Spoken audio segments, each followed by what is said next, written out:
Previously on Reading Between the Lines with Tandaman.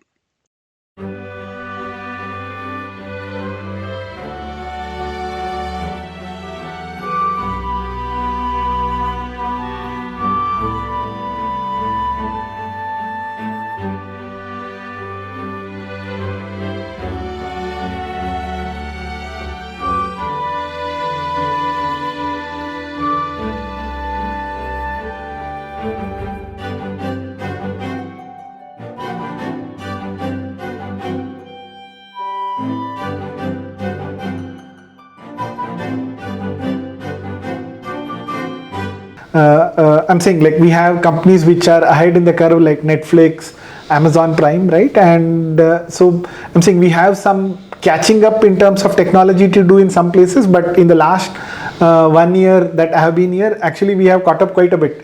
In fact, our app ratings when I joined were around 3, and now we are the top rated app in India, right? So both on iOS and Android, right? We rewrote all our apps, we rewrote all our connected TV apps. We have a lot of such challenges to solve.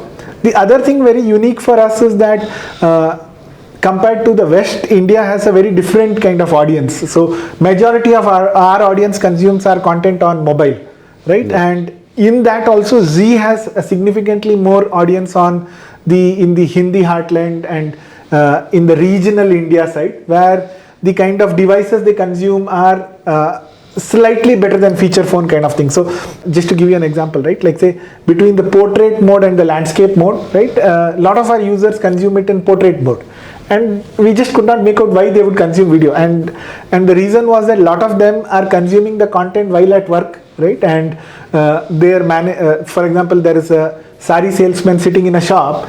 His owner is okay that the shop owner is okay if he uses the phone to maybe chat, etc., but he's not okay if he watches movies, right? So he's in the portrait mode watching a movie. Then there were phones on which there was no stereo supported. Because of that, our audio was very low, right? So we had to kind of also add transcoding for mono. There are devices on which, while 4K supported, advanced audio formats are not supported. So a lot of very India specific challenges that come up. Welcome back, guys. We are here with Dirk Luth from Upland Metaverse. He's the co-founder of Upland. He doesn't really need an introduction. This is the episode 5 of Reading Between the Lines with Tandaman. It's great to have you with us, Dirk. Yeah, it's great to be on your podcast here. Really looking forward to it. Absolutely. Thank you, Dirk. I mean, I have so many questions that I can keep you here for the next 3 days, but we have a limited time. So let's go ahead and take it from there. So Dirk, even though you don't need an introduction, why don't you tell us a brief intro about your personal background, your life experiences that essentially brought you till 2019 when you're starting Upland, right? Your previous work experience where you've been a co-founder of Gbox, you've been a co-founder of ConnectServe, which has been acquired by InvestCorp, and many other startups and companies that you've been involved with. Why don't you give us a brief intro for that, please? Yeah, absolutely. So I don't know where to start, right? It's gonna be, yeah. I mean, first of all, education-wise, I was always very, let's say, loved languages, even though, when I speak, as you can hear by my accent, my native language is not English, right? So I'm originally from Germany, but I've been living now here in the US for 14 years. And I also, but when I was 16, I already went to the US for 1 year. That I said, okay, I really like to go out, and afterwards, I spent a year in France, in Paris, to work there a little bit, also in at the TV station. So that was a little bit, where during my studies, where I got started and so on, and then after I finished actually my university studies, I decided also to participate in a PhD program, and that actually has coined a lot of my, thinking today. What we've in Upland, we're probably going to touch a little bit later. But actually, I wrote a dissertation about private and state-controlled currencies. When the euro was coming around, right? I looked at all the different, economic systems of the different currency systems, historic ones. But don't ask me now too much, because so long a time ago I forgot lots of it, right? I mean, I still understand the mechanics, right? But the nitty-gritty of which country was using which kind of currencies, I looked into all of that, right? It was quite interesting to see. anyways, fast forward, after I then finished my dissertation, I decided, okay, there's basically two employers, right, in the world. Maybe there's more, right, but at least where the world where I was coming from, it could go maybe to the European Central Bank, and maybe there's a Federal Reserve. And I said, just two employers, it's not a lot, right? And I also thought, always the internet was coming around, technology. I taught myself how to code, while I was, studying. And I said, okay, I want to go into this new thing, which is the internet, which came around at that time, right? And then I decided, okay, where do I go? And then decided to join a media company. So that was a little bit also always in my trajectory. I was always very close to media companies. So I co-founded the Financial Times in Germany, a newspaper. I did that. Then I worked for a while also for Lycos. I did not found it, but I had the luxury to run through an IPO. Which was also quite unique, a public offering. That I learned a lot there. And then I had a company with actually a friend of mine in the fintech space. And then in 2009, I decided after I had sold that company, I worked for that company for a while. I kept on having this entrepreneurial spirit. I want to go to Silicon Valley because that's obviously where most tech companies are being built. So I took my family, right? I say my kids were small, right? I say, hey, why don't we just try it out for 1 or 2 years? And, as you know, we're still here. So after 15 years, which is a little bit of the story. So why being in Silicon Valley, I actually found out about Bitcoin because what I saw when I was in the media space, what the internet has done, we always talk about Web 1.0, Web 2.0, and Web 3.0, right? So what Web 1.0 basically did is it was taking newspapers and put it electronically, right? I mean, basically, that's all it did, right? Maybe they had some ad space in there, but it wasn't really interactive and so on. And then Web 2.0 came actually up, and which we all know is social media, right? Which was then also, a little bit, increased in its usage, especially because when mobile came around. But mobile itself is not a new technology in sense of, comparable to the internet technologies. And then, today we have Web 3.0. Right, so Web 1.0 was read, Web 2.0 was read, write. And then Web 3.0 now is, of course, as we all know, right, it's read, write, and own, right? So that is what Web 3 is about. And I tend to add when it comes to the metaverse, which is also a different dimension, but you have to add that into the Web 3.0 equation. And that is also you do something in the metaverse, right? In that, but we come to that a little bit later. But maybe just quickly back to my to my life in 2011 when I said, okay, when I saw that there was Web 1.0, which was just read newspapers. Web 2.0 was just starting and increasing, right, with Facebook at that time and so on. I thought, okay, that's okay. Now I can actually transmit information, basically at zero cost. Because when I co-founded the Financial Times, I mean, the biggest problem we had is, okay, we have to print it, and then it has to be delivered, right? Then so you always would actually stop, adding news to a newspaper at 12 or 1 a.m. in the morning, because obviously you still had to print it and to deliver it. So that's also why newspaper was always actually a day old when they were, out. The news were old. Today it's just unimaginable, right? We know when something happens right away. So then at that time in 2011, I said, okay, what is really missing is somehow the transfer of value. Yeah. And of course, people were paying with credit cards and so on. But I said, this is, there's someone in the middle, just doesn't make sense, right? That, there's always, like a credit card company, a bank, and who decides what to do and what not to do. There's risk, fraud involved and so on. So, and then I looked into games. I always thought, games are, and especially game currencies are very fascinating, right? But I said, okay, but these are only in games, right? But what else can you do? And then a friend of mine said, hey, Dirk, did you look at Bitcoin? I said, nope, what is Bitcoin, right? It was in 2011. And he sent me then to the white paper. And of course, I read it. I said, okay, that is really interesting now because this is, a new unique system. However, at that time, because I was looking at so many systems, game currencies, I thought, okay, this might be the winner, or maybe something else might be the winner. We all know at that time, I think Bitcoin was less than $1 or something. I have to look it up again, but something, it was there was just a handful of people using it. So here in Silicon Valley, I went to a couple of meetups, right? Literally with 6, 8 people in there. Just imagine how small it was at the beginning. And there were some freaks talking about, this new technologies, how it's going to change everything and so on. It was quite fascinating, right? And yeah, but then at this time I decided, okay, I want to really dig deeper into this whole idea of transferring of value.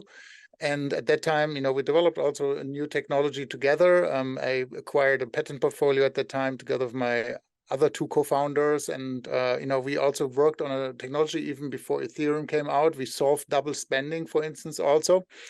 And but then we said, okay, but we need some concrete use case. And at that time we said, okay, what could that be? And we said, okay, why don't we take media again, right? Videos, right? And we make that users become the true owners of that. That was even before Ethereum was anything was around, right? But at this time I also learned, when you're an innovator, sometimes you're unfortunately too early, right? Sometimes you're too late, sometimes you're too early. So at that time, I was pitching here, in Silicon Valley, you have the so-called Central Road where all the venture capitalists sit. And I was pitching the idea, I said, the world is going to be decentralized. And it was literally 2013, yeah. And they all looked at me and said, what's this guy talking about, right? So it was really, they didn't hear it. I was literally talking to the biggest investors who are today big investors in crypto, right? And they would not really follow the reasoning. Why would people need that, right? Because everyone was hyped about mobile at that time and social and so on, right? Why do you need a decentralized world? But we all know what happened then, in 2017 and 2018 and so on. So that company actually was Gbox at the time. We pivoted a little bit. I left it, and then during this time, I was also mentor at several accelerators here in Silicon Valley. I have helped a lot of startups to raise capital. As you know, I'm very close always to entrepreneurship. And I actually then helped the company. I think you mentioned it. I was not founder or so, but I took a few roles over. At the end, I was a CFO also for a short while, and helped them to raise capital. But what happened actually, and they got sold to a company called Invest Corp. The company was called ContentSurf. So that was. But at the last days of that company, I also, started thinking about Upland. I said, because this was not Web3 or was not Metaverse. I said, I still want to do something there, right? And I fell in love with the idea of building a parallel world. And that's when I, got together with Mani Honigstein and Idan Zuckerman, my 2 co-founders, where I was like, hey, we have to do something here together. Absolutely, Dirk. One thing off back of this, let me ask you this. Did you start Upland for your children? Since you said you have children, did you essentially start Upland so that they can have a game that they are proud of?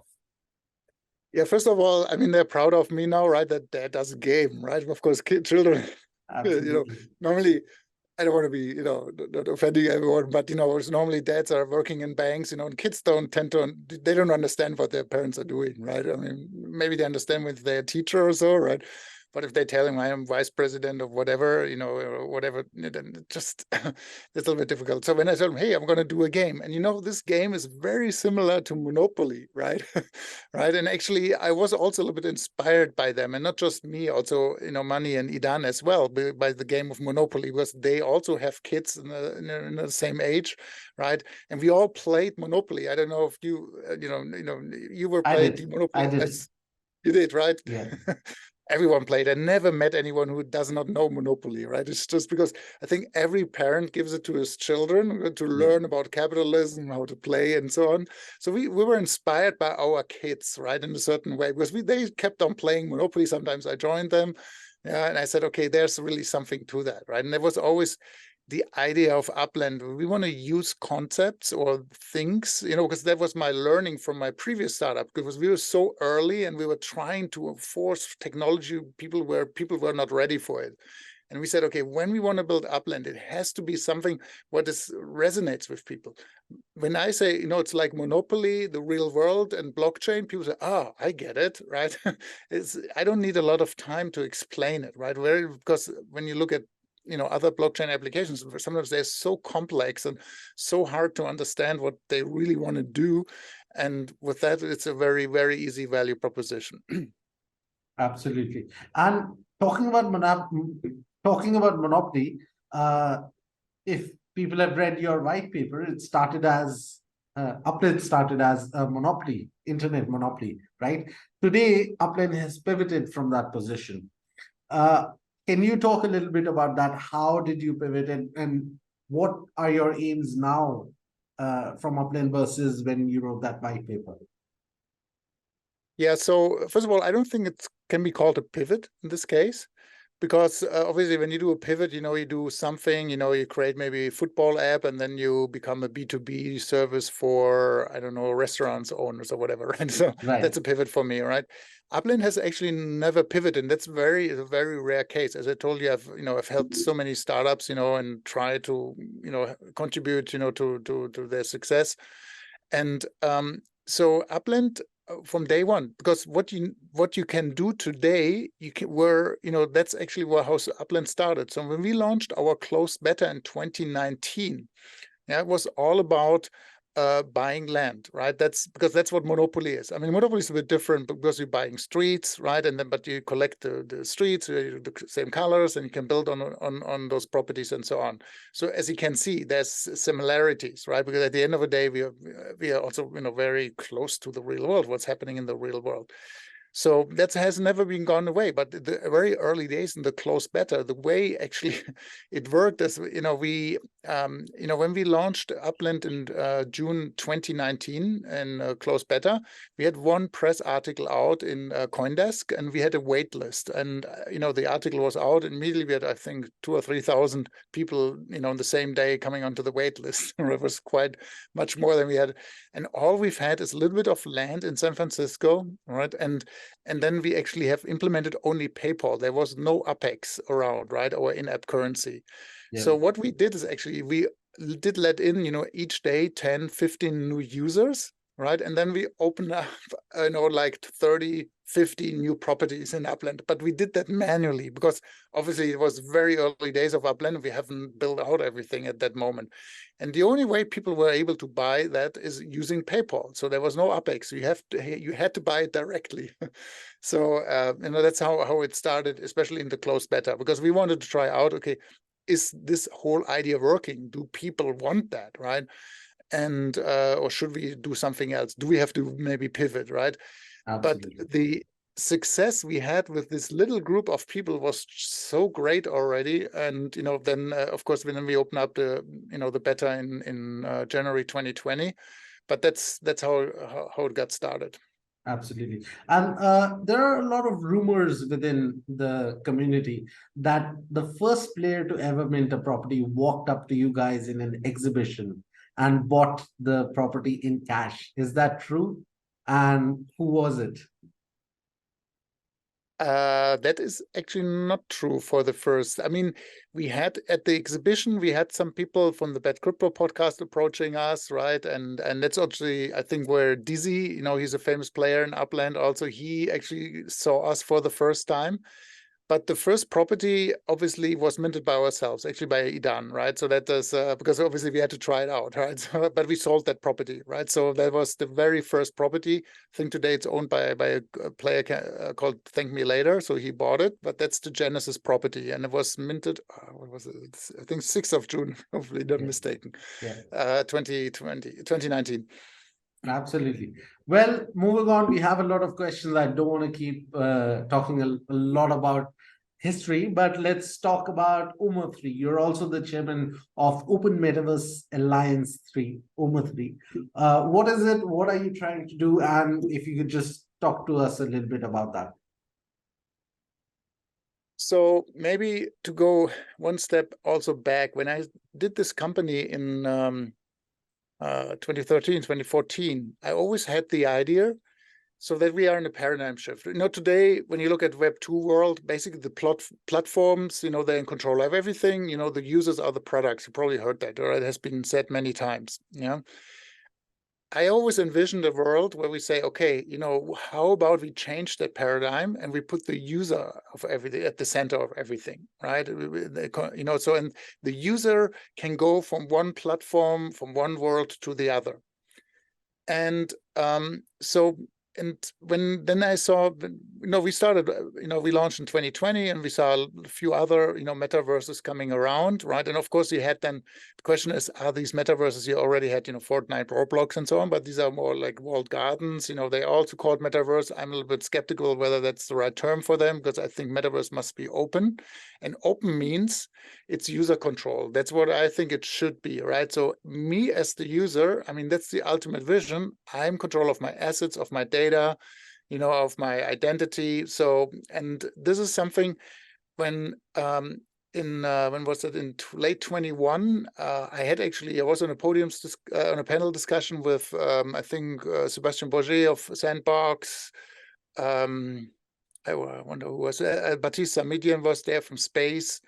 I think was Rich Lotica. I remember for the first four, and I told them, hey guys, we are all developing somehow our worlds right now, right? But the promise of blockchain is, that we give the control to users, right? Of course, we are developing those worlds, and because as we all know, those worlds are not completely decentralized, right? And there's a theory behind it why that is good, and I can explain that as well. But we were all somehow, and I said, we cannot all develop now our walled gardens again. That cannot be it, right? Because then we're just repeating what's already out there. And they agreed completely.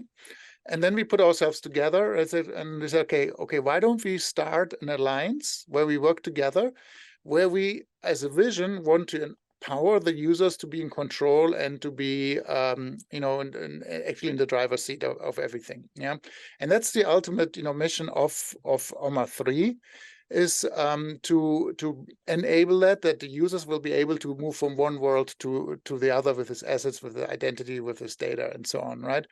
However, it's not that easy, right? Because there's several reasons why that is not easy. Because first of all, blockchains tend to be, first of all, on different infrastructures, different blockchains, right? As we all know, there's a lot of different layer one blockchains out there. So that's the first problem.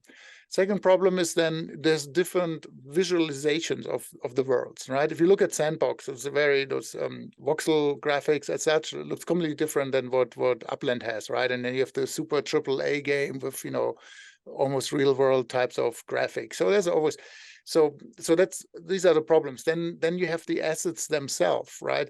So let's say you drive a car in Upland, right, and it gets damaged there. So, or has an odometer on there, and you have whatever 50,000 virtual miles on it, right? So I know some of that stuff is not yet implemented in Upland, but it's coming. But what do you do when you take that car now to Sandbox or elsewhere, right? So does it show the same thing? So as you can see, all that is it's complex, right? But we have to work together and to bring those things together. So in the OMA 3, we have different, so I'm now chairman of the board, and then we have, on the board, we have, Sebastian's on the board, Robbie Young, CEO of Animoca brands, we have Dapper Labs on there, Decentraland, we have a lot of people, who are contributing to it.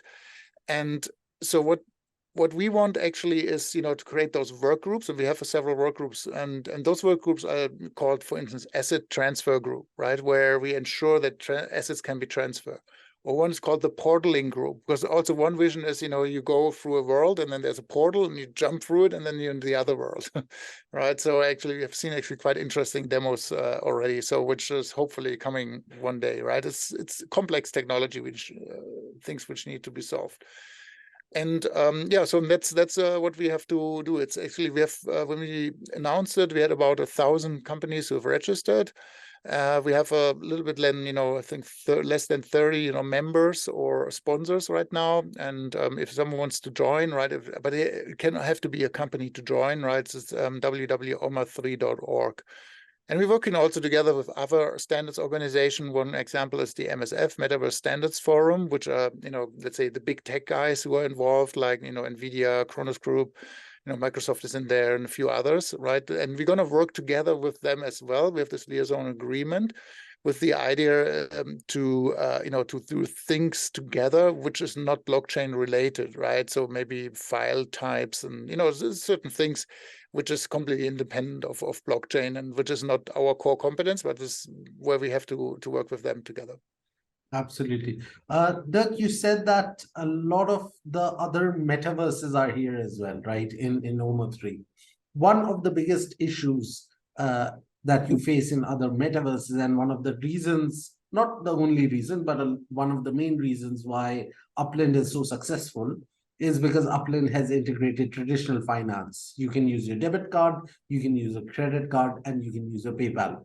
When you go to other metaverses, there's a MetaMask paywall, right? You cannot enter, you can't even see unless you have a MetaMask and you have crypto. A lot of countries are crypto unfriendly, right? A lot of those people are still in Upland Metaverse. Upland is one of the metaverse that allows you access without having to do anything with crypto. Do you think that is one thing that the industry is at fault of not welcoming traditional finance users? And how do you think that can be solved? Yeah, so when I said earlier, when we used the concept of monopoly, that was something with, let's say, the mass market understands, people who are not really technology enthusiasts and so on, right? Like our parents, brothers, sisters, right? People are just not that deep into technology, right? They don't want to read manuals for a day and try to understand how to set up a wallet and to deal with passphrases and so on. That's also why we said in Upland, it's super easy in Upland to sign up, email and password, and you can actually even call or, contact support. If you lose your password, or you can, reinstall it, even though Upland doesn't have access to the private keys, right? Which is also, of course, important. And, but that also includes using payment methods which are very common, which is credit card, PayPal, and of course we're accepting crypto as well, or use in-app purchases, iOS and Android, right? So this makes it so much easier, for normal people to come on board, right? Also, we did a survey a year ago, and probably have to update it, but we saw that 65% of our users, they do not own NFTs outside of Upland. Maybe that's today different, I don't know, right? I have to check it again, but so that's a clear indicator, right, that our users, they're coming not from the hardcore crypto world, right? They just come because they enjoy the game, and that is was always our goal, right? Of course, we have some speculation in Upland, and especially when we launched it, Upland was everything what was there, the land, but over time, when you over rely on speculation, your economy is going to die, right? So to be very drastic, right? So you have to create other engagement points, and you have to get people who come there who want to contribute. There's several ways, who want to enjoy Upland, who want to play Upland, who want to build something there, right? That is much more interesting, much more long lasting, right? And for us, it's now to find the balance between those things, right? That it's, you need everywhere always speculators, right? But if they become the majority, then it's not good for an economy, right? So that's a little bit, the thinking behind that. We also want to make it easy for average users to get onboarded. Absolutely. Dirk, let's move on to the questions. I think we have a lot of questions. I reached out to the community to ask a few questions that they would like to ask you. So let me read out one of the questions. Hi, Dirk. Since Upland is mapped to the real world, Upland has a supply cap since there is limited real world land available to be minted. Isn't it Upland the Bitcoin of Metaverse? And if you agree, do you know the supply cap of this number? Okay, that's a very good question. So first of all, conceptually, you could actually say that, right? Because the world is finite, right? So we cannot make up news. I mean, we could always say maybe one day we open up Mars, but that is not really the plan. And that's, I would say, never say never, right? But in theory, when you look at the world only, right, that is true, right? How much we have in the world, I cannot actually tell you, because we, as you know, when we open up new cities, we're taking real world parcel borders, right? And each time we have to actually, take, either we get data because the data is available somewhere, or we even have to draw some of the borders because there's no data there, right? Which can be quite tricky. That's the reason also why we cannot, open cities like with an instant. It just doesn't work. We need to prepare those cities, and sometimes people are also not happy because we had maybe the wrong borders or so. But here I have to say also, it's super hard to find the source of truth. So I have a friend who works here in Silicon Valley for one of the big tech companies, and he's actually in charge of maps. And he told me, Dirk, there's no, and they have spending millions and millions on maps, right? I said there's no source of truth, right? It's so hard to find it, right? Where every when you compare even today Apple and Google Maps, right? There's difference, right? It's just not possible to have to be very accurate, right? At these days, maybe one day, yeah. But right now it's natural. But I think in Upland it doesn't matter because the accuracy is not that important, right? Unless you say I want exactly that because I have that in real life and so on, right? Because we always say Upland is some kind of a fork of the real world, right? And a fork can deviate. Yeah. Absolutely. Well, I have another question. As an economist, you must be aware of the inverse relationship between a bond price and their effective yield.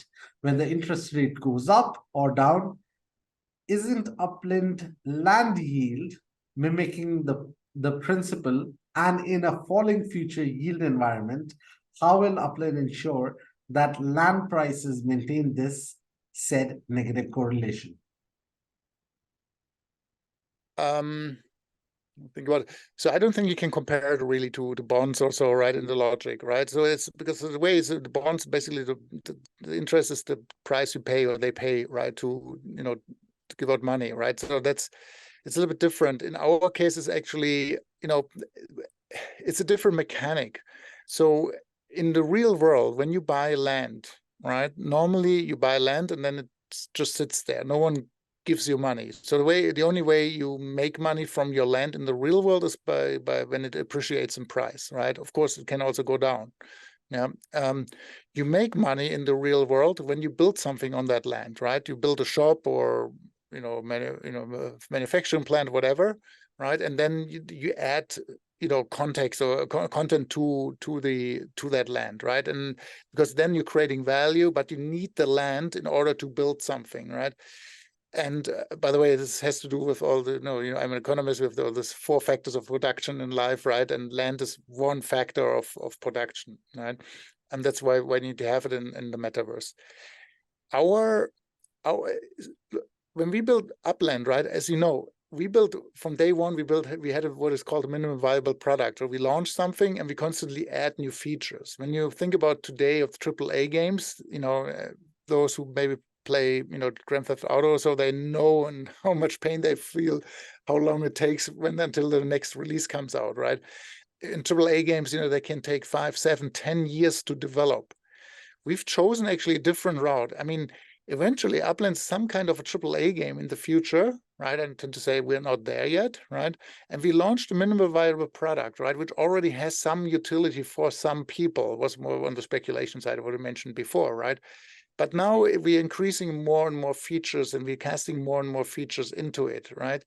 And that means also people have other uses for the land. As you know, we have meta ventures now in Upland. You can build a house there, you can add ornaments, you can put map assets on it, you can place your car on it, whatever. So, and now as we add more functionality to it, the yield we are currently paying, or let's say not we, but Upland, the community as such, right? This has to do with how we constructed the pools and so on, right? This has to go down, right? Because we handed out the yield at the beginning in order to incentivize trading. Yeah, incentivize trading between properties. When we added more products to it, now you can also trade maybe cars. You can trade other stuff, right? And FIFA stuff or NFLPA stuff and whatever, right? So you can do that for UpX or directly. Yeah. So, but now when the so-called velocity increases in our economy, right? We actually, the yield or the subsidy we're giving on the properties is not that needed anymore because the value is being created by the users themselves and not by us, by the currency, right? So of course, people who came in early, they had some advantage because they gave, and sometimes people use that free money because they earned that yield. But I clearly said, and it's also clearly stated in the white paper, we're not going to keep the yield up forever like this. Yeah, so we already reduced it once from 17.1 to 14.3 now, right? So 14.7. 14.7, other way around, 14.7, yeah, exactly, 14.7, yeah. So we reduced it, right, in order to, we have to do that because otherwise we have too much UPEX in circulation, right? And we have to reduce it more. However, I'm not to say it's only one direction. It can also go up one day again when we figure, right, that we need to increase velocity again in a trade. You do that also in real life, right? What you've seen during COVID times, right? Governments, they gave out a lot of money in order, and, people spend a lot of money because they had now the money. And that's the same thinking here at the end of the day. And but we have to be very careful when it comes to the yield. Of course, people try to take the money, but in the long term, it doesn't help anyone, right? On the micro level, people want that, but people have to understand on the macro level, it's not good, right? To give out always that kind of free money. Yeah. Absolutely. So let me ask you this then.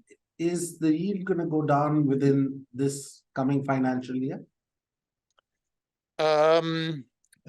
Of course, we're not doing an official AMA here and so Absolutely. on, but it's definitely on the list. Yes, I have to say, yeah, it's definitely on the list. Yeah. Absolutely. A lot of pay-to-play users are concerned about the path to monetization, Dirk. Can you speak a little bit on that? And is advertising within Upland's part of the plan? Can we expect digital advertising billboards as one may think of in Upland as a property structure? Yeah, so advertising always has to do that you know a lot about your users, right? I mean, when you go to Facebook or whatever, right, they know who you are, how old are you, what are you doing, and all that stuff, right? We were always, as founders, a little bit not happy about that, right? So I don't want to know that he's Nathan, and I don't want to know where you live, what you do, and so on, right? All I want to know is maybe I need to know your email address to manage stuff, but I don't know behind the block explorer, is it a woman or a man or in this, that's not really of our interest, right? The people should be as they want to be. However, if they want to benefit, like we have the KYC when you want to cash out, there's certain regulatory stuff which we need to do. But when it comes to advertising, we don't want to collect all that data. We rather see that third parties are doing it. And then we also want that the users agree to it, right? We don't want that users getting exploited and become all of a sudden the product again. Yeah. So to your question is, yes, I think there will be billboards, but ideally maybe Upland operates some of them, but without taking data of the users. But I also see a clear future, and we have to, see how is that a good balance between what we are doing and what our users are doing, right? So we try to stay away of being competitive to our users, right? That's something. So I clearly see, I would love to see a world where our users are mainly operating those ad networks in a certain sense, right? And Upland is more on the side of sponsoring stuff and so on. But to be honest, that is not all figured out yet. All I can say is we're getting, and we are in discussions constantly pinged by companies who are offering, billboard spaces in metaverse platforms, right? And they want also to come to Upland because they know that we are, the strongest metaverse or biggest metaverse out there in terms of usage. And we're talking to them, and we just need to find, because what we want to avoid is now that you have ads everywhere, right? It just becomes ugly. Absolutely. Dirk, I presume you deal with a lot of 3D designers. This is a little bit of a more macro question. Do you think the world is facing a skill shortage when it comes to 3D designing skills? Are the workforce equipped enough to really actually build the metaverse that we all want to see built? Yeah, so I mean, as we all know, there's AI now around, right? And AI is going to take that over, right? So a lot of the production, right? So we're very confident, and actually we have started to implementing within Upland now our first AI solutions to accelerate production, right? Just imagine, right, when we produce legits for NFLPA, right? How much we have to create, right? For FIFA, that was really, really a very hot thing, right? Because we signed the deal just a few weeks before the World Cup started in Qatar. So first of all, yes, internally we need to do that because we're suffering also from the shortage. I mean, there's good designers, always hard to get. Thankfully, we live now in a global world, right? If I would have to recruit them here all in Silicon Valley, first it would be super expensive, and secondly, it would probably almost impossible because they're very search for people or the skills. But now we have designers, we have a great design team, right? And it was led by Jason, our creative director. And so we have people now all around the world, right? We have people, in Eastern Europe. We have people in Colombia, right? We have people in Brazil, right? So where we find them, and they're super talented people, right? So we're gonna work with designers and combining that, of course, with AI. Absolutely. Well, talking a little bit about the Fiat out beta program that you have running. This is a question about the phase 2 of Fiat out beta program, which you're currently doing in association with TiliaPay. Will we have other currencies such as euros, Australian dollars, Indian rupees, UAE dirhams, or Japanese yen, or any of the other currencies using which we can take money out except of USD, or is it going to be limited only to US dollars? So that's a little bit out of our hands, obviously, because we have, when it comes to TiliaPay, it's their roadmap, and they have to decide, they just decide to which countries they want to go, because we have to follow them, right? It's, as I said, this fiat out is not managed by us, right? But you can obviously send it to PayPal, and usually PayPal, then you can send it to your own currency from there, right? So that's all doable, right? So it's just it's not direct, right? So I don't think that's really an issue to my mind, or maybe I'm mistaken, but I've never heard that, right? The other thing is that people always ask, what is about crypto out? That I get much more, and we are looking into solutions. However, it's also not that easy. As you know, we are a US-based company. We are very, very, looking after everything regulatory compliant. So for instance, in the US, you need a so-called money transmitter license, right? When people are trading between them, right? What you can do in Upland, right? You can sell, your properties for US dollars. And when we introduce now crypto to it, we need to make sure, this goes okay also with, with the regulatory authorities. Absolutely. Talking a little bit about Upland, can you share a little bit of the demographic metrics, if you are willing to share that? And which countries do we see the most active users from in Upland? Yeah, it's clear it's from the US, because that's where we started. We launched most of the cities in the US, right? So I tend to say we have roughly always changes between 35 and 40% roughly from the US. Yeah, we launched in Brazil. We have quite a big community now in Brazil, because with Rio de Janeiro and Sao Paulo. So I tend to say it's hovers around 8 to 10%. We have maybe 5 to 7% or so from Germany, which is also quite strong. No wonder that we open up Berlin now, right? So, and then we have UK is also strong, right? Of course, with same, maybe a little bit more, 8, 9% or so. France is on the 4 to 5%. Then we have Canada is actually quite also high, probably a 5-ish, 4 to 5%, right? And then you have all the other countries. We are not yet, as you know, at all in Asia, right? However, that's also on our list, right? Absolutely. As we all know. We have quite a lot of questions about Asia and the other countries, but the next question I would ask you personally, Dirk, is there any country you would like to expand to but are not seeing enough users from? It's Asia, right? It's across the board Asia. But of course, Asia is not, we know it's many countries, right? And of course, for us right now, it's interesting, where you have lots of crypto users, right? Or people who are into that, and these are the normal suspects, right? Which are out there, right? So we're looking into those countries. Yep, absolutely. Do you see Upland as being a key platform for testing new building designs by civil engineers and property developers? I presume this is from a civil engineer as well, this question.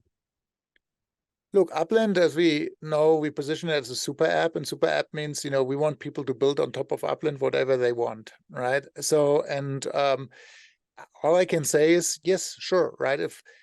but the way it's going to work, probably, hopefully, I always say, because we just open up our third-party developer platform, right? We have the first third-party apps coming on board, but this is part of our growth story. And I always say, one day I want to see the Instagram of the metaverse, coming out of Upland. Not the same functionality, but the same type of size or something. So nothing we have built, someone else has built, right? Because Instagram was obviously not built by Apple, right? But it was built by some entrepreneurs. And it's the same thing for that question, right? Maybe will be someone who develops some kind of a software solution or solution, right, which he can then offer to civil engineers to build out, realistic models. Absolutely. Well, as a startup that started within Upland, the Metaverse Street Journal that you're talking about, the next question is my favorite question. We have seen you partner with a lot of external incubators and accelerators to help grow entrepreneurs within Upland. Do you see the role for an ongoing Shark Tank-like panel where MetaVentures entrepreneurs can pitch their ideas to VCs to fund micro projects within Upland? Actually, we've been discussing that actively. So when companies or developers apply, right, that's right now we obviously everything is a little bit alpha right now, but I can clearly see that they also pitch in order to get a grant, and the grant can look differently, right? The grant can be that we give them, 20,000 UPEX, 20 million UPEX to buy, land across the metaverse, right? As a grant, so they don't have to buy that, right, themselves. Maybe even for super great ideas, I clearly see also we could support them with, US dollars if they are really good developers, right? But for that, we need to develop a structured program. And then I think once we have the critical mass, I would love, I love entertainment also, right? That we have some kind of a, in an immersive space in Upland, we have actually the first Shark Tank type of event, right? It would be awesome. Absolutely. Since you said you love entertainment, let me ask you, who is one celebrity that you would like to see in Upland? I would love to have The Rock. If he would join us, it would be great. You know The Rock? Yeah. Dwayne, what are you doing? Right? Exactly. Join us. Absolutely. What, according to you, Dirk, and I think this is a question I think you may want to go in much more detail. What, according to you, will trigger the mass adoption of metaverse in the mainstream and Upland specifically? So the biggest challenge for the metaverse is, maybe to start out with that, is that it's quite complex, right? You cannot expect a casual game like Angry Birds or whatever, I don't know if you played that game, right? You open up the app, you immediately understand what you do, and then you can play it, right? But it doesn't go deep, right? It's always repetitive and so on. Upland is very complex, and not just us, the metaverse in general, right? Because you have to understand, okay, how does it work, right? How do I get currency? How do I move around, right? And how do I build something, right? You always have to learn that, right? We all know when we start playing, when you played for the first time Minecraft, right? You don't know what to do, right? So it's hard, right? So I think that's a problem which first thing which needs to be addressed in order to go mass market, right? So, and in general, right? And you said also specifically for Upland, Upland also, I mean, we recognize that, right? We saw at the beginning, we had very high so-called conversion rates, right? And they dropped. Now they're getting better again because we introduced also, new onboarding, or what we call first-time user experience. And now we're just about to introducing what we call a mission center, right? Where when new users are coming in, they have to make a run through a certain mission, complete collections and all that stuff, right? So they learn Upland from the get-go, right? So they don't have to watch, lots of YouTube videos and so on, so they can really learn it by themselves. So this is the first thing which needs to be solved, is this first-time user experience. Then it must be, of course, fun somehow, right? Because at the beginning, it's all about fun, because unless you come into a metaverse for just professional reasons, right? But then you have a very specific purpose, yeah. But if you want to go mass market, I think the fun aspect is very important, and it's not that easy to find. Also, to be honest, right? We know there's a gazillion games out there have been programmed for mobile platforms, and only a handful became, super successes, right? And if then maybe 100 who are kind of successes, right? or so, right? So game is always 1 or 0. So it's not that easy, right? That's also why we say, okay, we have certain game and game engagement points in Upland, right? Completing a collection, doing a treasure hunt, and so on, right? But we always say we cannot have all ideas, right? That's the reason why we said, okay, Upland is more to understand as the hub, or your home for the metaverse, where you do and go and have other experiences, from other entrepreneurs who coming up probably with even better ideas than ourselves, right? That's what I strongly believe in. We cannot have all ideas, right? It's more the community, it's the people who have the ideas. Absolutely, absolutely. So Dirk, when you're looking at layer 1 of Upland, right? A lot of people have often asked, are we going to see 2D photos or videos within Upland, right in layer 1? Maybe Instagram integration or a YouTube integration within Upland. Is that something that is on the cards? Yep. There's will be something soon. I cannot announce it at this point, where we do something in that direction, right? But please have in mind, right, the Instagrams of this world and so on, we always say, you scroll, right? You scroll through your feed, right? Metaverse is now 3D immersive and do stuff in a different way, right? So, and I think we also have to serve that different way, in a certain way. Otherwise, you're just repeating, and then when you want to repeat something, you always have to be 10 times better than the original, right? So becoming 10 times better than Instagram, that's going to be tough, right? Yeah. So we have to do something different, which is more compelling for the users. Yeah, I think the users, because this question comes from a friend I was talking to, I think their question was more like, since I now have a home address, can I not decorate the interior of my home with a bespoke video or photos of myself? Why should I put up different paintings? I would like to put up my own pictures, right, in my house or my interior of my properties. So I think that is where they're coming from. Yeah, I mean, obviously, right? You should be in control of your home, right? We just have to implement certain things, right? Yeah. So, and some stuff you can take the assets from Upland, you can import NFTs from other worlds, right? The only thing is we always have to be careful is, what can people do in terms of intellectual property, right? We cannot have that some people are ripping off, let's say, a movie, open up a movie theater in Upland and then selling tickets and making money off, stolen intellectual property, right? So there we have to always be careful. Absolutely. With that, this is an interesting question. Do you think the metaverse and Upland specifically can impact commerce, e-commerce as we know it today? Actually, I think yes, and quite a lot, right? Because right now, to the same, today we have basically experience of 2D shops, right? Also, what you have in Upland right now, most of it is 2D shops, where we clearly go 3D in the future, right? So that's one thing, 3D. So you can do a lot of things, but in those shops now you can create, imagine any world which you want to create around your product, right? People always say when you have a brand, you want to create, an experience around it. But in the physical world, you're so limited to doing things.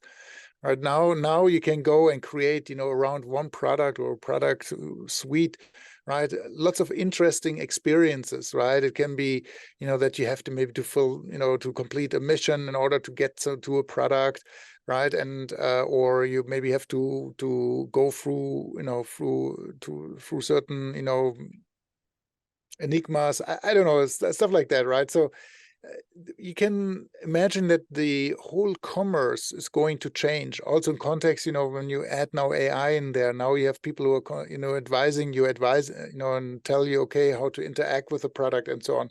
And it's going to probably most likely going to blur with the real world, right? So you do something in the virtual world, like in Upland, right? And then maybe you get an NFT because now you have that NFT. Now you can go to a store in the real world only because you have the NFT. You get a certain very scarce product or so, right? These kind of things I clearly see coming. So I should have said maybe one sentence. Yes, it's going to revolutionize commerce. Absolutely. Dirk, this is a little bit of a long question, but a successful layer 2 protocol with deep use cases in utility does require a trustless escrow system For example, I built my landmark and I want to use it out. I want to lease it out to someone. I don't want to transfer the ownership, but I want to transfer the usage rights for a specific period. Do you see this escrow services being built by the Upland team, or would you let the UDN make this so we can have this deployed at the earliest? So first of all, I mean, we have, as you know, we're launching the NFT portal, and there we're taking stuff into escrow. So we have some of the core functionality already built out, right? And I think when it comes to those kind of escrow services, we need to deliver that as the core platform provider or the core platform operator, right?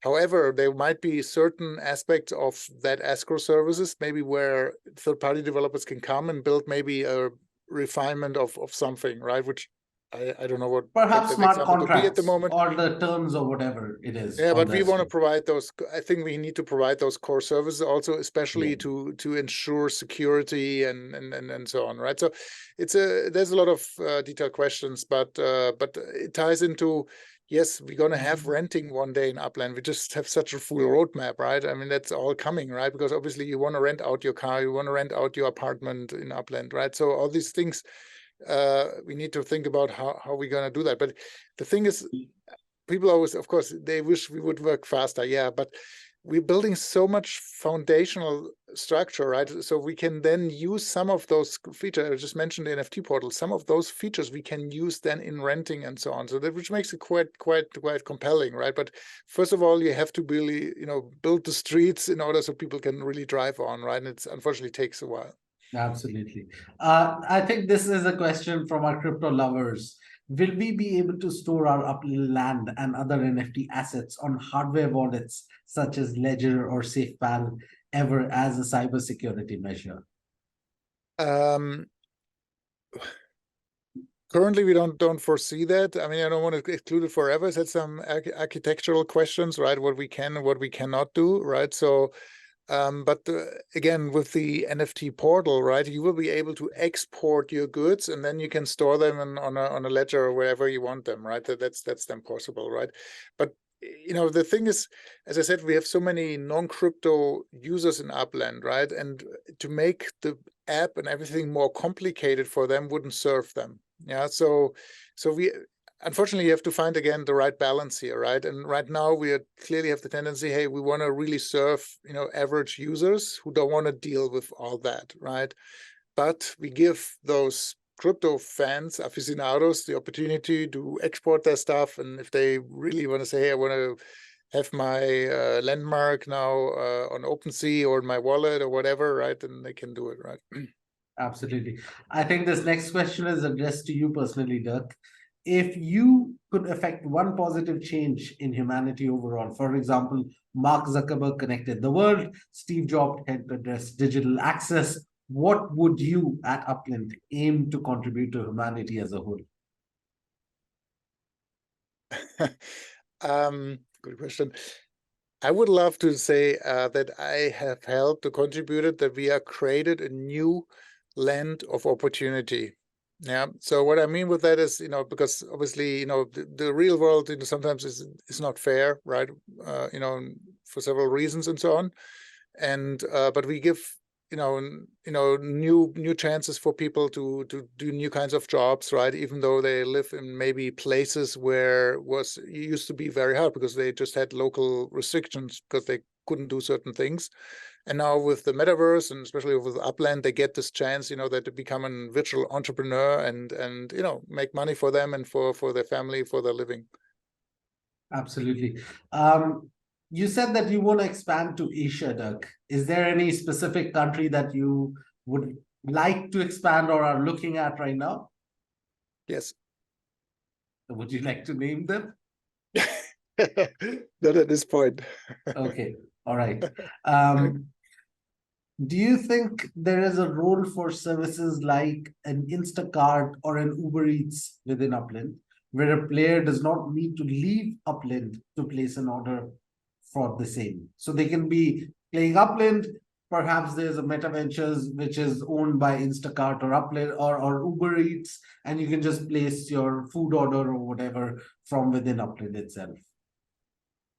I mean, look, I mean, technically that's of course possible, but again, it must be because right now those services work well, right? Instacart and so on, right? You don't, I mean, it's very easy. I just today I ordered some stuff for the office here, right? So I just went in there, click, click, click, done, you know, and then the stuff was delivered 2 hours later, right?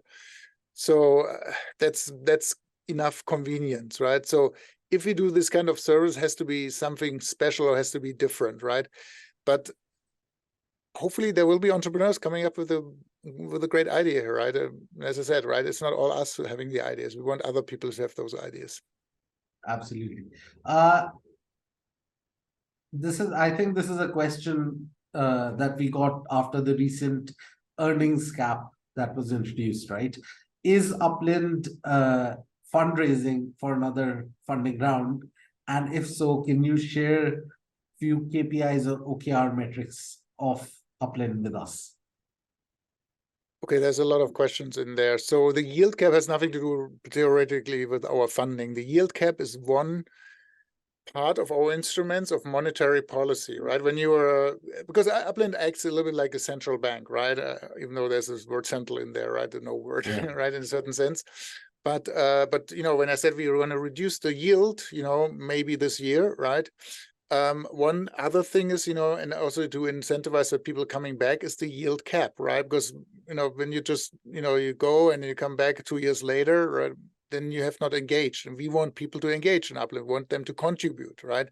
And if they don't like what we're doing at Upland, yep, then you have the chance to leave it and sell your assets and find someone or find, you know, so who buys them from you, right? So I know it's not always that easy, but it works like a market economy, yeah. Then the next question was, I think, yeah, in terms of, you know, as we speak today, you know, with the end of May 23, right? I mean, we all know that the whole crypto blockchain market, you know, like 1.5 years ago was going crazy, right? And then now everything has dropped. However, Upland is still very good. We are very stable in our users, right, compared to others, which I don't want to name here. But if you would index it, you know, Upland would be actually the only one which is growing, right, which is kind of very interesting, right? And within Upland, you know, you know, people engage also more. To give you one example, because you're asking for KPIs, at the beginning of January, I think we had roughly average 100 constructions started per day, yeah.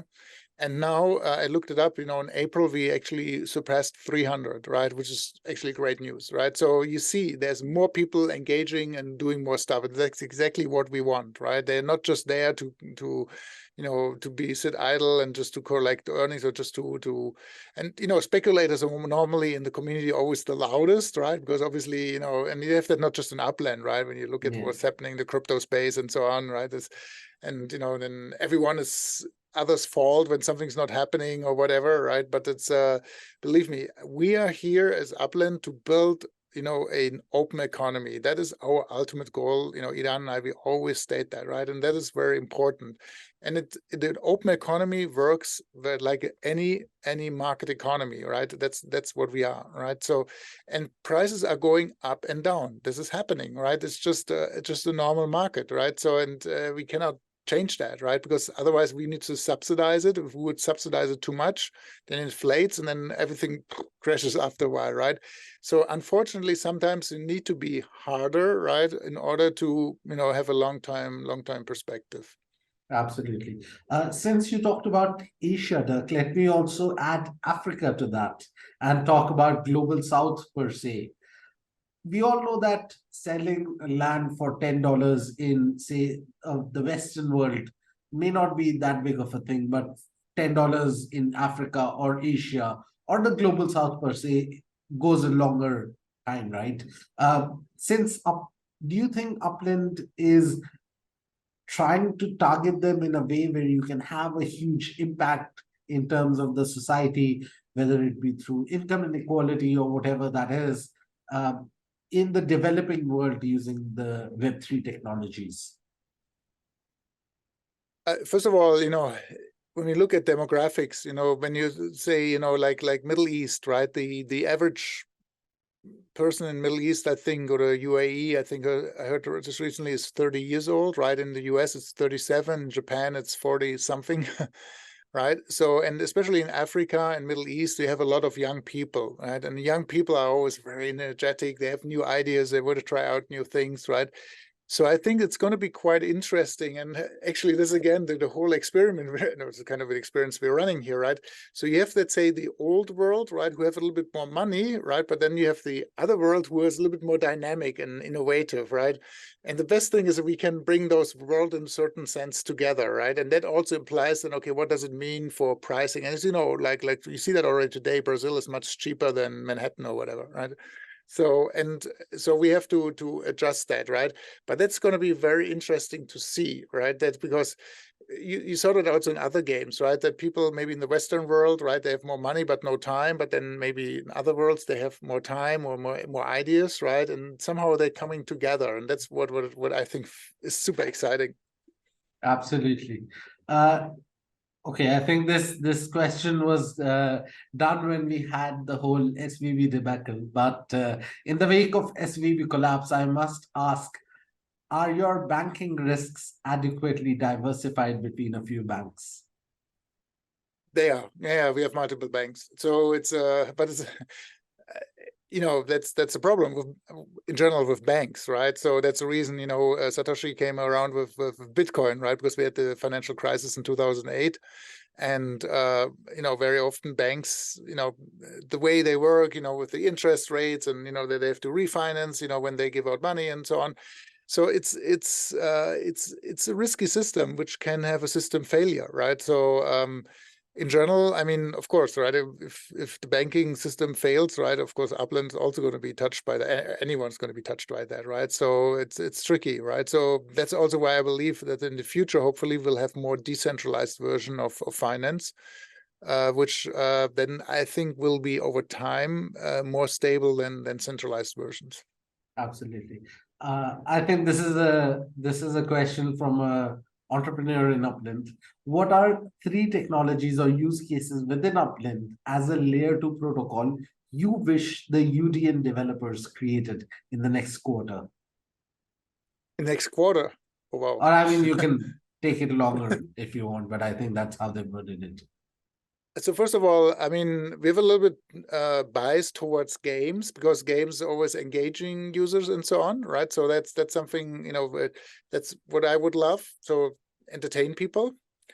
The second thing is if you have interesting IP, right, or, you know, you're a musician or so, right, you bring in. So again, it's entertainment, but in terms of concerts, right? So that's the thing.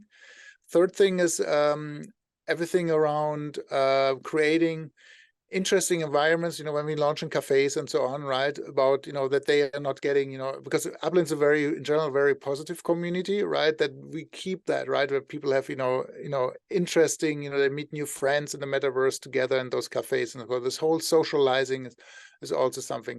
Maybe you have already 4, right? Maybe then the 5th one is the saying, and we touched a little bit, you know, that someone develops a cool commerce application. That would be awesome. Absolutely. The next question is a question by me, Dirk. This is a question which is close to my heart. I have family and friends whom I want to bring to Upland. But even if I bring them to Upland, I know they will not put any money into Upland. Do we see Upland e-gift cards or maybe land parcels earmarked for a friend or family where, yes, I am paying for it, but I'm gifting it as a Christmas or a Hanukkah or a Diwali or an Eid gift to my family members. I pay all the Upland fee from my side, do everything by the book, but have that option to gift it to a friend.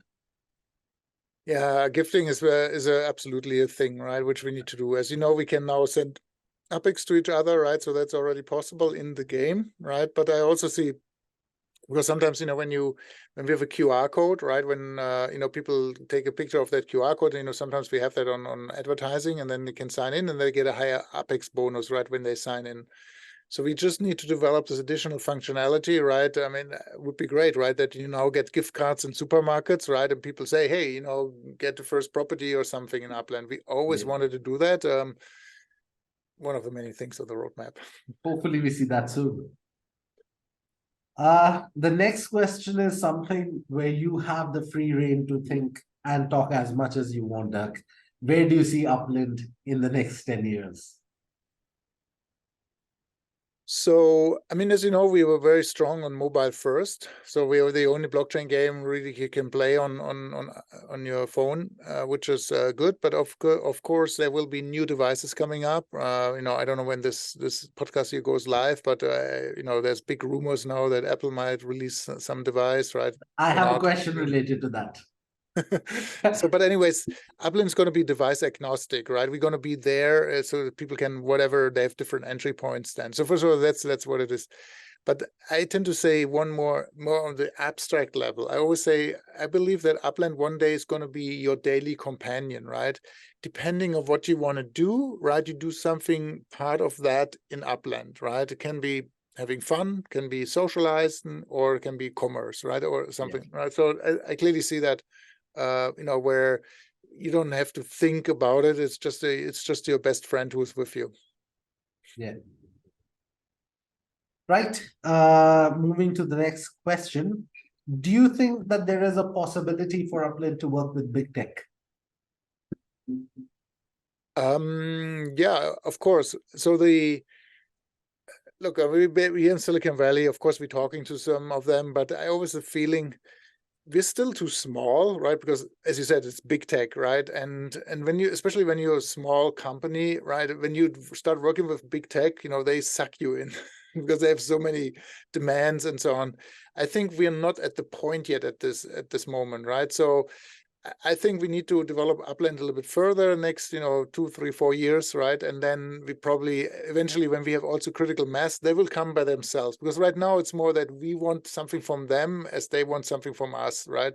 But when we start moving up and we can look each other more in the eye, on the same level, then becomes, I think, just more interesting. Absolutely. Well, Dirk, G20 is happening in India this year. For the first time, startups and tech startups are a key agenda item on G20 as India's leadership, right? Metaverse was a key theme at Davos this year. Do you think too many governments are ignoring Metaverse as just a fad for kids that is going to go away? Yeah, I think so I think you have 3 categories, right, of governments, right? One type of government who are actually opposing it, right? Who are against it, who who make it super difficult and so on. That's one aspect, but it's more blockchain related, less metaverse related, right? So that's one. Then you have those those governments, right, who are just don't care really, right? And then you have the third category, of course, who are supporting that, right? You see that a lot in the Middle East, for instance, right now, right? And stuff. And I don't know, I'm not too much deep into what India's doing, but I see in Japan they're doing stuff, Hong Kong, right? And I think France is also doing some good stuff. So I think that's you cannot ignore it, right? And hopefully most of the politicians will wake up and say, okay, this is actually an opportunity for us. We should not fight it. Absolutely. Well, here is a data point, Dirk. Gartner says that by 2026, 25% of the world's population will spend at least 1 hour in the metaverse.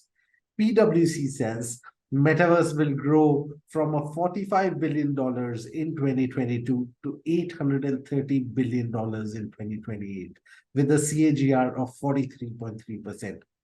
McKinsey says with potential to generate up to $5 trillion in market value by 2023, metaverse is too big for companies to ignore. Are you confident in Upland capturing a significant enough slice to become the big four in this metaverse? So I'm an optimist, and I tend to say yes, of course, right? Because we started so early, right? We're so much more advanced because we see that. Of course, we constantly scan the market. We talk to potential partners, and they always confirm, "Hey, oh, what do you do? We have not seen that before, right?" So even our users sometimes think, "Oh, it takes forever," but we've built a heck of a technology already on technology stack so far. So yeah, I think we see that, right, that we have constant users in Upland and so on. So I'm quite optimistic that we will play a top role there, right? So what the future will tell. Absolutely. Do you see Upland remaining as a metaverse for social interactions only, or do you see Upland as creating a metaverse and Web3 tools for corporate and corporate usage as the platform grows as well? No, there will be corporate usage. We're talking to a few groups already now, right? I think we just don't have enough product functionality which we can offer to them. And also, we have to build that out via the third-party developer platform. But I clearly see that this will blur into it, right? We see that also in the past, right? When you had communications tools, just take Slack, for instance, right? So Slack somehow, did this way into the corporates, right? By circumventing, the central IT in companies, right? Because 2 or 3 people in the department used it, and then more and more people used it. And then the central IT hadn't had any, choice than to also buy it officially, right? And that's exactly the same thing, because people will do stuff in the metaverse on a private level, right? But then, somehow there will be first use cases where say, oh, that makes sense. We should use it also in the company. And then you have 2, 3 people, and then you have 4, then 10, 20, 100, and all of a sudden it becomes more relevant. Absolutely. Can you talk a little bit of certain use cases you think that corporates could build in Upland, or Upland would like to work towards those use cases for the corporates? Yeah, I mean, it depends. The corporate world is so broad, right? So where we, of course, everything commerce will go into it, right? That's eventually what's going to happen. What's also see is about everything what is so-called digital twins, right? So because digital twins are the ideas that you copy something within the real world, which is not yet there in the real world, and you try it out in the virtual world first. Yeah. So I think that is when you listen to all the big, companies out there, consulting companies, they believe, especially that they see a big dollars for them, working on this digital twins technologies. Absolutely. Well, we organized a Mumbai meetup this year. So this question is also something which is close to my heart. Do you see Upland community-led meetups becoming a norm? We recently organized a meetup in Mumbai. How can we encourage more communities to do the same? And as an Upland broadcaster, how can brands like MSJ or YK 2012, how can we broadcasters support such initiatives? Yeah, I think as broadcasters, you should incentivize that, right? And you should educate people about it. And maybe you start in a virtual world and in a virtual cafe, and then say, hey, let's also meet up, because that's what we are. Because we recently had a meetup in London. It was so great to talk to the people. They love to talk to each other, right? So, and now we're going to have Genesis Week soon. We're probably behind us when this podcast airs, right? But there's a lot. We are going to have an event in Berlin also, right? So I think at the end of the day, even though we're creating here the metaverse, I still believe, the physical connection, meeting people in real life still has a big value, right? So I hope that I think we're still a little bit too small. That's great that you started that, and thank you very much. But I encourage everyone, to start maybe, Upland, New York, Upland, Tokyo, Upland, Mumbai. You did that, okay? So, but find and create that, right? What you typically also had in the blockchain world, right? You had Ethereum, San Francisco, Ethereum, Paris, and so on. Do the same thing, because obviously eventually Upland's gonna go there. And one thing I have to say also, when we see that in a city there's a lot of activities and a lot of users, I mean, that increases the likelihood that we look into that city and potentially opening if it's not already open, right? Absolutely. Dirk, since we now have cars, my logical next question to you is, will we soon have highways and bridges and motorways? And if so, since we are now in Germany, I must ask, can we have the Autobahn with no upper limit racing experiences in Upland? Well, there's no speed limit, of course, on the German Autobahn. But when you think about it, of course, the cars have the limit, right? They go, I don't know, 300-400 kilometers fast, right? And then there's a natural stop. So I can imagine that we have something similar. Maybe you maybe you can only do that then in Germany. But de facto is we always had the car have the utility besides racing. You will have the car utility also to go from A to B, because there will be places in the future in Upland which you can only reach by car. There's no way you can get there by plane. Maybe when you have a private plane, maybe that's an alternative. But otherwise, there will be no public train or plane going there, right? So that's and then as we start with a simple implementation, just to have a car going there. But my dream is, one day we're gonna even have a cannonball race in Upland, right? So people go from the East Coast to the West Coast and then it's a 3 or 4 day event, right? And people have to race through different streets, and so that it could be super exciting. Absolutely. Can you give us some forward guidance on developments in Upland that are upcoming in the next 3 to 4 quarters from now, if you are willing to talk about that? Look, I mean, everything which is on the roadmap, which is on the website, right? Basically, that's we don't have any, not deviating, right? We want to, put some emphasis now on the on cars continuously. That is important for us, so that people can start manipulating the cars and the races, right? Which is Manufacturing. Hmm? Manufacturing, you meant? Manufacturing, no, but also in car racing, right? So that you can manipulate how the cars are you can change how they drive and which and stuff like that, right? So so we have to develop development. That is important. It's a big initiative. We have a big initiative around the NFT portal, so you can import to different chains. And we have, of course, the indoor spaces, right? We develop that further, right? So but then there's a few other things. It's always, we only have, we're not that big, we're a little bit more than 100 people at, and we always have to be, very conscious of where we spend, right? And what people always underestimate, I mean, Upland is already a very complex architecture, very complex beast, right? You know that, right? There's so many cities opening and so many different places, right?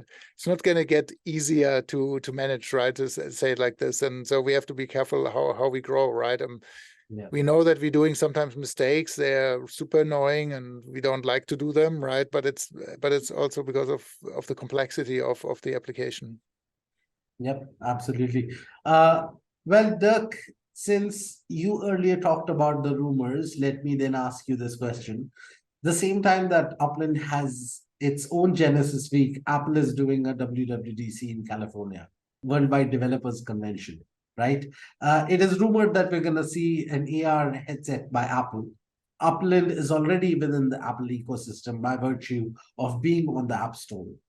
If Apple does launch this, do you think that is the forte of Upland into immersive metaverse? And are you guys waiting for the official announcement, and then you guys are actually going to focus on being more immersive and in a 3D world? Is that what is coming? First of all, personally, yes, I would love to do that. So right now, I don't know what this device will do. So it's a bit hard now to say, okay, it's good or bad or whatever. What I've heard so far, and probably again, when people listen to this podcast, people already know what the device is going to look like. Right now, I don't know. But I heard that it's going to be expensive and it's going to mainly focus on developers like us, which is actually good, right? We for sure going to buy a device, right? And try and play around with it. And once we understand it, right, I would love to. But for that, also, we need to be sure that there's a pathway that we have many users using it and so on, right? As again, because if we now put 5 developers onto developing something with the Apple headset, because these 5 developers are missing then to do more car development or so, right? But definitely, we always said Upland will go AR, VR in the future as well. Yeah. Absolutely. All right, Dirk, let's move on to the final part of this interview, which is rapid fire questions. These are my favorite questions, and I get to understand people's thought patterns in this. So let me begin by asking you, will we ever be able to make offers on properties in US dollars? Because right now we can only make offers in UPX. And a lot of the community members have said, we would like to make offers in US dollars. Is that something that is coming? I think it's on the roadmap, but I have to admit, I don't know what the priority is at this moment, right? So I cannot say that.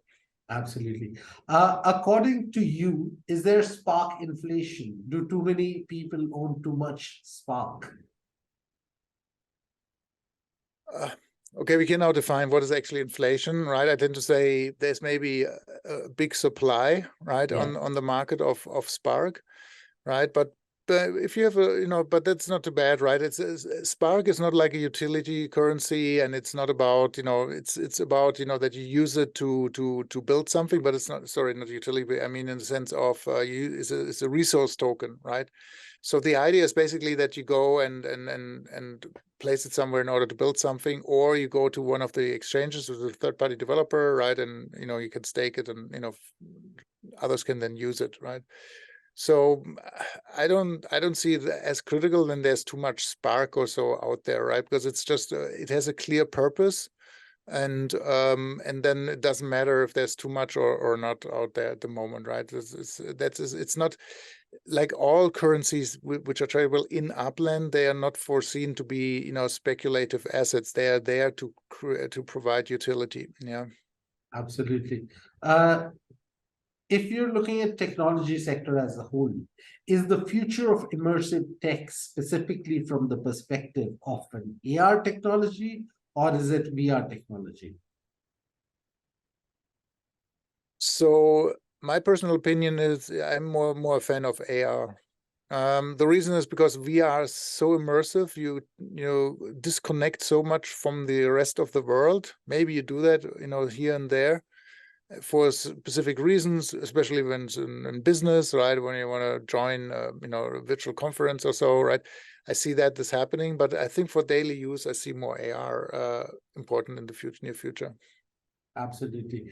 Will Upland allow the integration of hardware tech props and haptic suits? Look, I mean, that's something I would say. I mean, we have to define it whether it's core technology or not, but I clearly see also that third-party developers are implementing, right?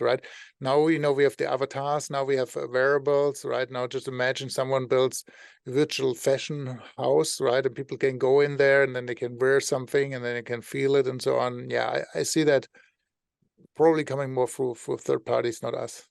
Okay. Can we expect Africa in Upland in 2024? Well,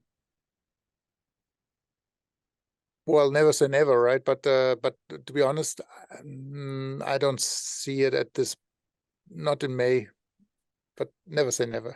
Absolutely. Next question is a question I think which is a really heated question. When players abandon Upland or are put in Alcatraz with no recourse to parole or bail, their assets are taken off the market for good. Would this not equate to burning of supply as it happens in the crypto market? Well, yes and no, right? Of course, if it stays there forever, that's kind of a burning because then it's not accessible, right? But we always give people a way out, or and unfortunately, we have fraudulent users, right? So we have to act like this because we cannot take away the assets from people, and because if we would do that, then we are just a normal centralized, application, right? So, in that sense, is there's a chance because when you burn something, that's gone, right? In Upland, there's always a chance that the fraudster say, okay, I give it back or whatever I do, and then it comes back to the market. But we cannot go and we cannot impose that, right? However, one thing we always wanted to implement, and also another thing on the roadmap, is some kind of a inheritance. So let's say the way I see that is, when you buy a property, then you can actually have a someone who inherits your properties in case you haven't logged in. I'm just saying that because it's not implemented, inherited after a year when you haven't logged in, then it gets automatically transferred to someone else. But it has some implications, that you need to confirm that actually before, and it needs to be cognitive done by you. So it's a few detailed questions we need to answer, but to avoid that, when someone dies. Now, we had actually the case, there was a player we heard who died, who passed away, and then no one was able to access his assets anymore, right? But that's a little bit tricky. We're talking about a true ownership, right? That's somehow then the downside of it, right? Which we need to deal with. Yep, absolutely. Should Upland have a president, a single spokesperson, or a group of representatives that bring forth the concerns of the community and are a go-between the community and Upland? I wouldn't mind if the community puts them together and create some kind of a council. I mean, that we always want that, right? We always said, over time, we as Upland, the operators, we want to step back, right? And then the community takes more over. So some decisions can be done in on chain, or some things some people have to vote for or so. But as you know, we call that progressive decentralization. We want to give them more and more opportunity to participate in that, right? So if there's if they come together and vote for someone, I would not be opposed. I mean, it has to be representing the majority. It cannot be that 10 people vote for someone and then they have a self-interest or so, right? So Absolutely. This is a great question. Since Upland has its own constitution, should we not have our own international anthem or a theme song? that's a great idea. Maybe we should have a community competition for that, and then someone composes it, and then we have the community vote over it. That's a cool idea, actually. Absolutely. Are you happy with the community organized meetups across the world? And what countries would you want the community to organize a community-led meetups in? First of all, I mean, we had a similar question before. So yes, of course, right? Hopefully we can get this started, that they are getting self-organized, right? And we're happy to help here and there, right? And then reach out to X1 or so, or to Lisette, right? To say, hey, we have the following idea. We can support as best as we can. And then in terms of countries, I mean, to be honest, we're doing too little in the US at the moment, I think, in terms of meetups, right? So there's something missing. We know it's a lot of things is happening in Brazil, which is good. And the other countries are just not live yet, right? Okay, UK is a little bit, right? But then that's quickly stops, right? It depends now when we open up new countries, right? And hopefully then the communities grow over there as well. Absolutely. Is there a role for ambassadors in here, Dirk? For instance, we know Kiki, who runs House of Stark, is from Philippines. We know a lot of people that are from UK and from India. There's a lot of other people from different countries that are there, right?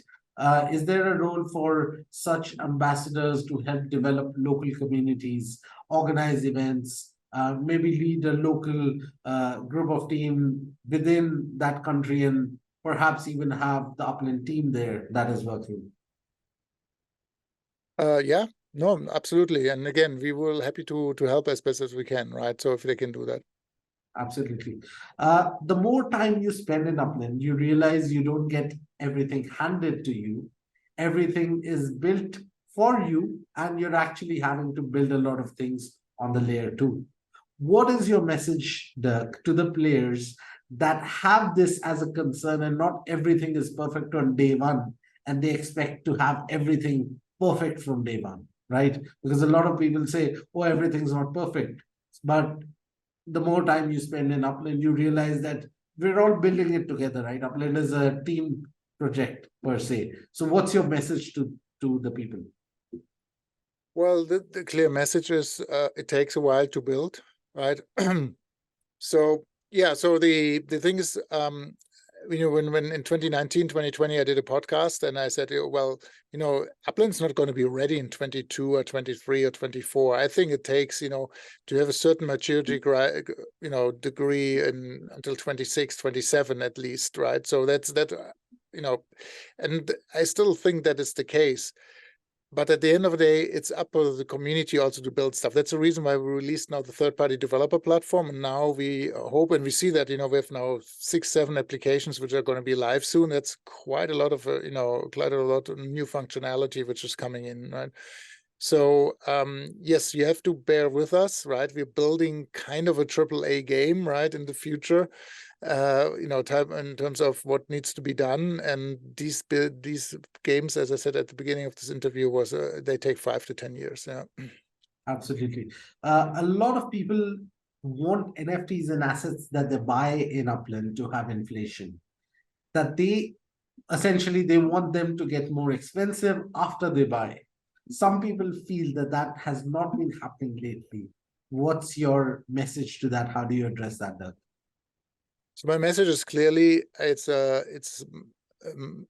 market, supply and demand, right? So if people come in and say, oh, I buy something for $10 or 10,000 UPEX, and tomorrow it's worth double, right? I mean, yes, if there's a big speculation time, right, that might work, but again, you have to build something which is much more for the long term, right, or mid to long term. And if you're just there to just flip properties and suck all the value out of Upland, probably Upland is not right for you, right? we want people who are coming there who want to enjoy playing Upland, who want to contribute, want to build the whole metaverse with us together, right? We're just setting the scene, right? But at the end of the day, we want the community to act on it, right? So that's what we can say. Absolutely. Dirk, who is your favorite singer or rapper that you would like to see come perform in Upland Metaverse someday? My favorite singer, I have maybe quite an exotic taste. So I like a group which is called Tame Impala. I like them quite a lot. I don't know if you know them, right? So that's that would be awesome if they would come. But that's a very subjective taste, right? Absolutely. Do you see movies ever releasing in, say, ticketed spaces such as a 3D theater within Upland, the same time as they are released in IMAX in the real life, right? Where you can buy a ticket and go see a movie within Upland. I think this is again the old thinking. I mean, I don't want to exclude it, but I see a more like entertainment, a different version of it, right? So you do something in Upland, it becomes a whole story. You become part of that story, which is kind of interesting, right? So, and then you do something in Upland, right? And then because this now then you maybe go and watch the movie, right? And then because in the movie, then you get certain clues, and then because you have that clues, you can go back and do something again in Upland. And like what you have today, maybe on Netflix, where where you have seasons, 10 seasons, it's very similar. But the first episode is maybe in Upland, the second episode is then a movie, and the third episode is back in Upland, right? So somehow this gets morphed together, and I think that is something also Hollywood is working on, and that's also where we have a few contacts in Hollywood, right? So I think we're a little bit too early for that, but starting next year I want to go reach out to them and talk with them about those kind of innovative concepts. Absolutely. Okay, this is an interesting question, Dirk. As the co-founder of Open Metaverse Alliance, with 2024 US elections coming, in 2016, President Trump used Cambridge Analytica loophole to gain a competitive advantage over his peers. Do you think the Metaverse and Web3 will be used in this election cycle as a campaign battleground by smart, progressive politicians? And are we ready for it? So the election is next year. I don't think, because the voters, the candidates, they go where they have really a lot of viewers and audiences, right? And I don't think that next year we will have that critical mass yet, right? So I doubt it. Maybe they do it as a PR gag, like DeSantis. He didn't go to Fox or CBS to announce his candidature. He went actually to Twitter to do it, right? So, and the same thing is, there might be someone, maybe an exotic candidate who has probably no chances to win. Maybe he does something there already, right? Just to be in the news, right? But I don't think that a candidate like Trump, Biden, whoever is going to run for president, they would do that. I don't think it's a little bit too early to my mind. Maybe, but that's just on the blockchain-based metaverses. They might go into a game, which is like Fortnite or Roblox, and do something there. That I can see can happen, yeah, but not in the blockchain-based metaverse, because we are still too small to have significance for them. Absolutely. Dirk, right now, as we look at layer 2, a few players have started experimenting with layer 2, right? One of the biggest issues when you look at layer 2 is you have Upland's layer 1, and then if you want to use layer 2, perhaps using spatial or whatever, but the player is leaving Upland and going to a third-party website or a different platform. As we're looking at layer 2, do you think the future is keeping them within Upland and them experiencing layer 2? Or do you think they would be leaving Upland to a third-party platform or a website to experience layer 2 protocols? Well, our strategy is that we are the hub that they go into those places, and we are fine with that, because but what we want, somehow that people always come back to Upland to start their next experience, right? So they're very much like when you have your phone, right, you always go back, you close the app and then you're still on your phone again and you do something which comes from Apple or so, right? So, and also that's one thing. The other thing is in our world, people can take, their assets with them. They can take, their identity with them, their avatar and all that stuff. So that's somehow what I call the common denominator, right? So they even though they left our world, they still use assets from our world, right? And then that's of course, of the interest of the economy and an interest of the overall system, that they do that, and that's where the whole system's going to work out. Yep, absolutely. So Tan, my background is also like you, a little bit in journalism, right? So I see that you're doing that. So what made you? How did you come up with that idea, and what keeps you doing that? Oh, great question. The tables have turned. So here is how I started MSJ. We have a Upland Me group on Facebook, which discusses about Upland. We have around 8,000 members in it. So this is back in 2022. A lot of people were asking me questions. I was not very new, but not very seasoned as well. But I had answers to a few questions.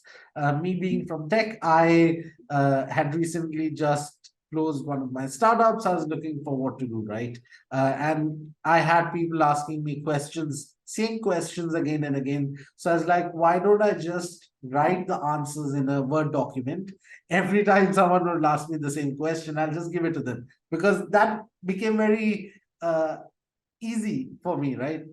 Obviously not for them because they were new users. So I started with that. Then I was like, okay, why don't I'm doing this? Why don't I just make a website or a blog for this? Which is how the newspaper side of the Metaverse Street Journal started. And then obviously, as you know, on 6th of June, we're starting live TV. So that's how it has developed. So Okay, yeah, awesome. absolutely. All right, guys, that is the end of this interview with Dirk. Before I finish this interview, I will leave you with the same line that I always say: you be the arbiter of truth, the viewers of the Metaverse Street Journal. Thank you, Dirk. Thank you for joining us. Yeah, thank you for having me. It was fun. Thank you. Coming up on the next episode of Reading Between the Lines with Tan the Man.